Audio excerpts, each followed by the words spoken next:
are the target. You are authorized to fire at will.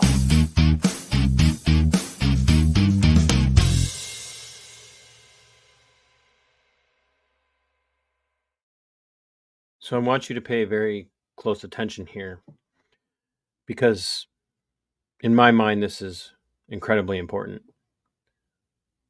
On May 18th of 2024, Minnesota State Patrol Trooper Shane Roper did, with negligence and disregard for public safety, unlawfully take the life of 18-year-old Olivia Flores in Rochester, Minnesota at the intersection just outside of the Apache Mall. Now, one would think that the Minnesota State Patrol command structure would always encourage their staff at all times to obey every traffic law, every code, every policy, but especially in light of the fact that one of their own did murder an innocent girl who was simply attempting to celebrate her upcoming graduation. You would think that they would be cognitively aware, that they would be morally and ethically aware, that they would have the empathy while in the Rochester area at least to obey every traffic law that they enforce on others. And you can make excuses all you want that TC, the video that you're showing right now or about to show right now, the trooper isn't enforcing any of the codes that he himself is breaking, that he is violating.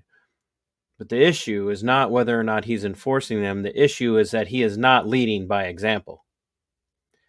You want to talk about Back the Blue. You want to talk about they have a hard job. They're heroes. They do things that you couldn't dream of doing. You want to talk about that. You should also talk about accountability. You should also talk about them being held to a standard that is higher than the standard that would be held for a non-law enforcement individual. That would be accountability. That would be a step in the right direction. Now, I am relatively certain, probably 85 to 90% certain, that I've caught this exact same trooper on numerous occasions violating traffic codes, the traffic laws of the state of Minnesota, what he is specifically tasked with enforcing. And once again, no, he's not enforcing them on others, but he is definitely violating them. What I'm doing here is called pacing. It is a law enforcement tactic used to determine or ascertain the speed of a motorist when radar is not being used. As you can see, as you look at the bottom of the screen, there briefly he was up to about 66 miles an hour, which is 6 miles an hour over the posted speed limit. Here, he did slow down some due to traffic, but by the time he clears this SUV pulling that trailer, he's clearly accelerating again to be 5 to 6 miles an hour over the posted speed limit.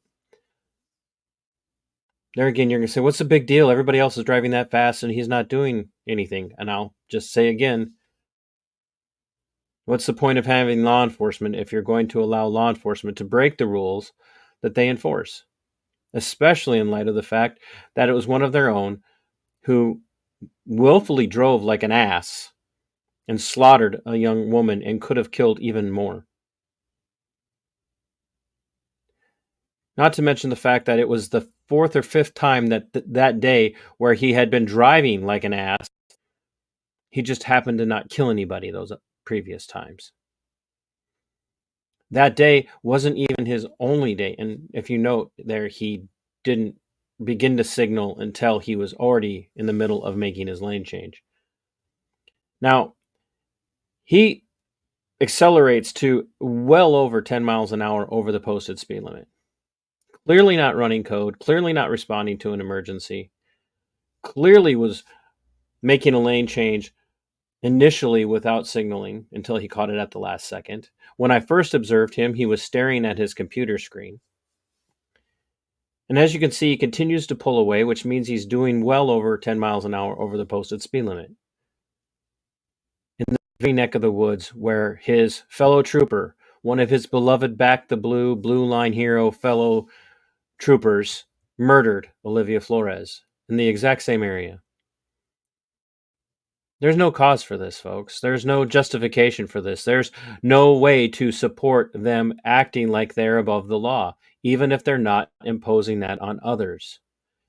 Either they are law enforcement officers, they are either about enforcing the laws and the codes, and therefore they should be maintaining those codes and those laws for themselves, or they should not be tasked with that job. They should not have the responsibility. They should not have the privilege of being able to carry a gun and a badge and penalize you for breaking the laws that they impose on you when they themselves break those laws constantly.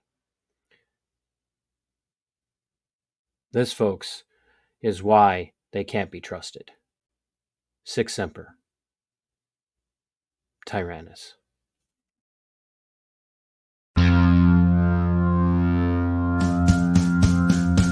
are go for liftoff in T-minus 30. Stand by for further instructions, Minnesota Black Robe Regiment. Secondary guidance systems engaged.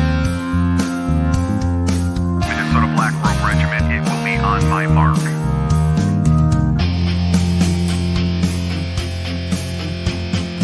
All systems are a go. All systems are a go. Minnesota Black Robe Regiment, you are over the target. You are authorized to fire at will.